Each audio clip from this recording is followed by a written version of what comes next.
আসসালামু আলাইকুম।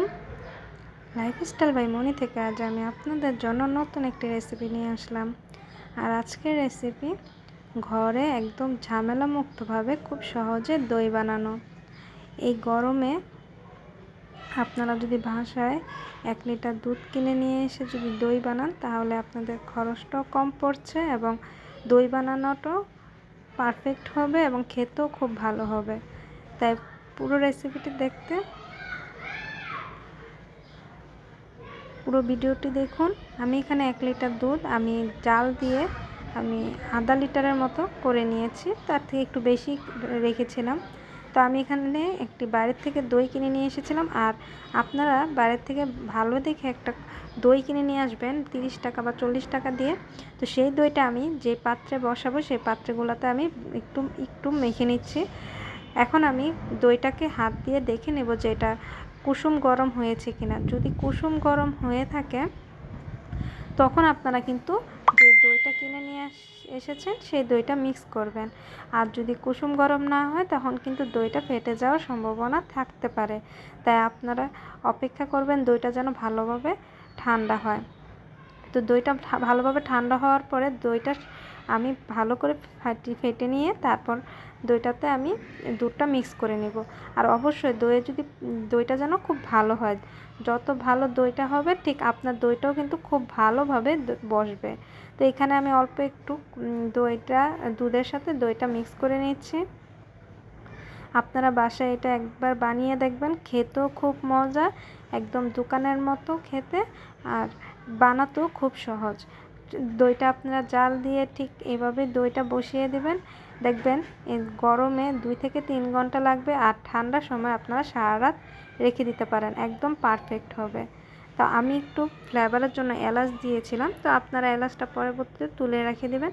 তো এখন এরকম 2-3 বার আমি এই পাত্র থেকে ওই পাত্র করে নিব, যেটা উপরে যেই ফেনাটা দেখেছেন ঠিক এই ফেনাটা আসবে। তো এইভাবে কয়েকবার করে নিলে দইটা কিন্তু খেতে আরও মজাদার হয়। তো আমি এরকম কয়েকবার করে নিয়েছি। আর এর দইটা কিন্তু একদম পারফেক্ট হয় আর খেতেও কিন্তু অনেক মজার। বাসায় একবার অবশ্যই ট্রাই করে দেখবেন। তারপর আপনারা কিন্তু এই দইটি যখন বসাবেন এটি একটি গরম জায়গায় রাখবেন যেন দইটি খুব দ্রুত বসে যায়। তো আমার এটা বারবার করেছি, এক পাত্র থেকে আরেক পাত্রে করার পরে আমি এখানে আপনাদেরকে দেখাচ্ছি মাটির হাঁড়িতে করেও দেখাচ্ছি। যদি আপনাদের বাসায় মাটির হাঁড়ি না থাকে কোনো সমস্যা নাই, চায়ের কাপও বসাতে পারেন, চায়ের কাপও খুব সুন্দরভাবে হয়। আর এই চায়ের কাপে বা গ্লাসে বসালে কিন্তু খেতেও খুব সুন্দরভাবে খাওয়া যায়। তো আমি এখানে একটা গ্লাসে বসালাম, কাচের গ্লাসে। আর একটা যেই পাত্রে দিয়ে দইটা এনেছিল দইয়ের বীজ, সেই পাত্র আমি অল্প একটু বসিয়ে দিলাম। তারপর আমি এখানে চায়ের কাপও বসিয়ে দেখিয়ে দিলাম। আপনাদের ঘরে যদি মাটির হাঁড়ি না থাকে তাহলে কিন্তু চায়ের কাপও বসিয়ে বা কাচের গ্লাসে বসিয়ে আপনারা রেখে দিতে পারেন। এখন আমি যেখানে বসাবো তার নিচে আমি এখানে একটা তাওয়াল দিয়ে দিলাম। তাওয়ালটা আমি আপনারা যে কোনো কিছু তাওয়াল বা বস্তা কিছু একটা দিয়ে দিবেন। তো আমি এখানে টেবিলের উপরে বসাচ্ছি, যার কারণে আমি এখানে তাওয়াল দিয়ে দিয়েছি যেন নিচ থেকে গরমের ভাবটা আসে। তারপরে আমি ঢাকনা দিয়ে দিচ্ছি। এখন উপরে আপনারা তাওয়ালটা যদি বড় হয়ে থাকে তাহলে উপরে দিবেন। তারপরে আপনারা কম্বল কাঁথা যেটা থাকে সেটা আপনারা উপর দিয়ে দিবেন। আমি এখানে কাঁথায় দিয়ে দিচ্ছি কারণ তখন অনেক গরম পড়েছিল, যার ফলে কাঁথাতে আমার 3 ঘন্টার মধ্যে দই হয়ে গিয়েছে।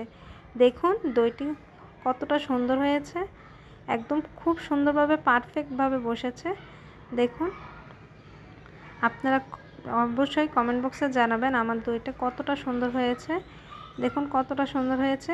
আমি আর কিছুক্ষণ রাখলে আরও ভালোভাবে হয়ে যেত। আমি খুব তাড়াতাড়ি এটা উঠিয়ে ফেলেছিলাম। তো ওঠানোর পরে সাথে সাথে ফ্রিজে রাখার পরে খুব ভালোভাবে দইটি খেতে অনেক মজা হয়েছিল, একদম বাইরের দইয়ের মতো লেগেছে। আপনারা কম খরচে বাসায় দই তৈরি করে ফেলুন। এই নিয়মে দেখবেন একদম পারফেক্ট দই হবে। যারা দই বানাতে পারেন না তারাও এই দইটি তৈরি করে ফেলতে পারেন।